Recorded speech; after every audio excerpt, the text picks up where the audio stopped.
Our next guest is an investigative reporter who's been uncovering corruption in politics for years. Now, in his new book, Profiles in Corruption, he dives into the finances and secret deals of some of our most famous politicians on the left. And one he says stuck out the most, Joe Biden. He says he helped 5 of his own Biden family members get rich off of his power. Joining us now is author and investigative reporter Peter Schweizer. Peter, thank you so much for being here this morning. Congrats on the book. Thank you, Pete.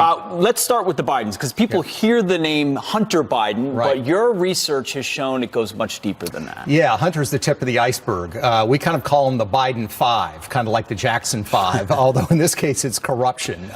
There's 5 Biden family members that got very, very good deals while Joe Biden was vice president of the United States. That's Hunter, of course. There's new material in the book about Hunter, about how he actually got taxpayer grants from the Obama administration. We've got his brother James, we've got his other brother Frank, we've got his sister Valerie, and we've actually got his daughter Ashley as well, all of whom cashed in while he was vice president. Some pretty bombastic stuff, too. Basically, they knew the currency of the Biden name. Exactly. And would throw it around. That's right. And they got taxpayer-backed loans in some cases. They got grants.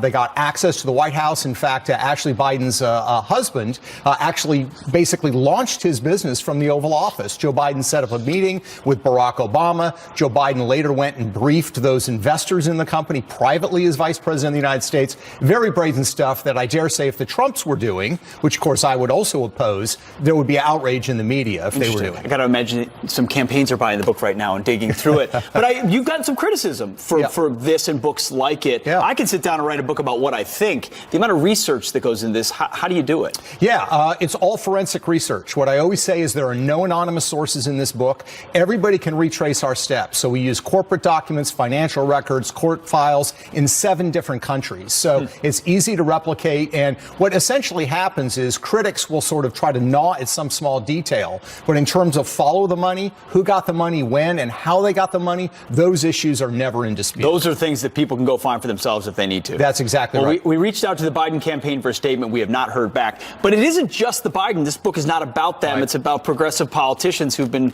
involved in this kind of corruption. The New York Times just endorsed Klobuchar and Warren in a sort of duplicitous confusion move.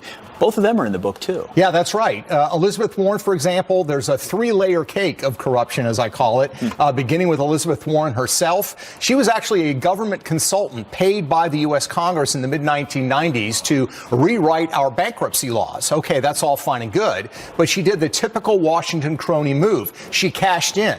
After she rewrote those laws, what did she do? She went to the corporations who would benefit from the law and said, hire me, and I will help you interpret the law that I myself wrote. And she made millions of dollars doing that. It's pretty classic She's stuff. also got a daughter who set up a business. She was setting up that business while Elizabeth Warren was on the head of the TARP Oversight Committee. And what ends up happening is the daughter gets her business financed and gets advisors from the very investment banks that Elizabeth Warren's TARP committee is bailing out. Briefly, Klobuchar, because that's not a name that you usually think of on corruption. Yes.